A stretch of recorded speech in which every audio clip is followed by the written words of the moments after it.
Sheekh Xassan Aadan Faarax waa 70 jir baadi Goobaya walaal Alle dartiis ay isu kaashadaan waxa uu quraanka dhameeyay isagoo 12 jir inta badan noloshiisa iyo waxbarashadiisu waxa uu ku qaatay magaalada Muqdisho ilaa iyo Balcad haatan waxa uu degan yahay ama ku sugan yahay magaalada Burtinle ee gobolka Nugaal Sheekh Xassan waxa uu isu xilqaamay ismaha masaajid iyo dugsi uu ka bilaabay xaafadda wadajir ee magaalada Burtinle kadib markii ay muuqdeen baahiyaha loo qabo dhismaha masjidka iyo dugsiga oo haatan qabyo ah sida aad muuqaalka ku arkaysaan ayuu 70 jirkani u goobayaa muuminiin ka caawiya dhamaystirkiisa sheekhu waa nin lagu yaqaano Alle ka cabsi daacadnimo iyo sama jecel wuxuuna guud ahaan walaalaha islaamka ah ka codsanaya in laga caawiyo dhamaystirka qaybaha liban ee masjidka iyo dugsiga kaasi oo farsamayaqaanadu ku qiyaaseen baahida ka dhiman inay dhan tahay $9,850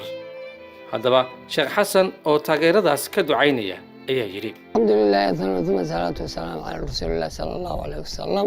ama bacdu walaalaha beydka ilaahay wax ku darsanaya oo beydka ilaahay naga caawinaya beydka aan dhisayno oo baytullaahya iyo hawshiisa diimeed waxaan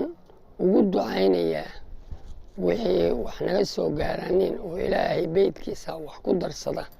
ninkii nafsadiisa u baxsada oo nafsadiisa wax u bixinaya inuu ilaahay jannadiisa ugu abaalgudo iyo ridadiisa ninkii dhibaato qabana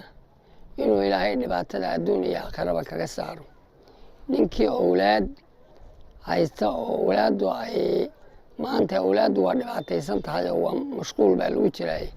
awlaadda ilaahay u soo hanuuniyo kii waalidkiis u bixinayana ilaahay jannatu firdowsa ka waraabiyo kii dhib qabana ilaahay dhibta kaga saaro kii mataqaanaa naag leh ama naagtii nin lana ilaahay nin khayr qaba iyo naag khayr qaba ku siiyo iyo awlaad dad iyo dunyana ilaahay ugu deeqo muraadkooda kii dhib qabana dhibta ilaahay ka zuuliyo baan ugu ducaynayaa wassalaamu calaykum waraxmatullaahi wabarakaatu qofkii ka qayb qaadanaya dhismaha masjidkaasi dhamaystirkiisa iyo dugsiga laga bilaabay magaalada Burtinle ee qabyada ah waxa uu kala xiriiri karaa Sheekh Xassan telefoonka lambarkiisu yahay eber 252 907 74 53 ama akoon amal bangi 10 12 69 79 eber mahadsanid